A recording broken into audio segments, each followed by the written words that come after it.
इन पांचों हमारे मजलिस के जीतने वाले चेयरमैन को मुबारकबाद देता हूँ और साथ ही साथ मैं बहुत ही ज़रूरी समझता हूँ इस बात को बताना आप तमाम को कि मेरठ की सरजमीन पर मेरठ के अवाम ने जो हमेशा से एक इनकलाबी सरजमीन रही है, वहाँ पर आपने एक इनकलाब को बर्पा कर लिया, एक क्रांति को आपने वहाँ पर लाया और मजलिस के मेयर के उम्मीदवारों को आप तमाम की दुआओं और आप तमाम की मोहब्बत, उसको 1,28,000 वोट उनको हासिल हुए और 11 मजलिस इत्तेहादुल मुस्लिमीन के कॉरपोरेटर या पार्षद को आपने कामयाब किया। मैं आपका दिल की गहराइयों से आपको सलाम करता हूँ। आपका अस्सलामु अलैकुम सामीन। 24 शव्वालुल मुकर्रम की तारीख शुरू हो चुकी है और 14 मई है।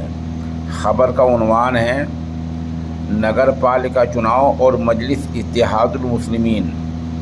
जैसे कि आपने मजलिस के सदर जनाब असदुद्दीन ओवैसी साहब की ज़ुबानी सुन ही लिया है, पूरे उत्तर प्रदेश में 5 नगर पालिकाओं में मजलिस के चेयरमैन बने हैं और तकरीबन 50 म्यूनसिपल कौंसलान जीत गए हैं, 50 मेंबर जीते हैं और 5 चेयरमैन जीते हैं। बहरहाल ये एक बड़ी कामयाबी है और इसको मज़ीद आगे बढ़ाने की ज़रूरत है।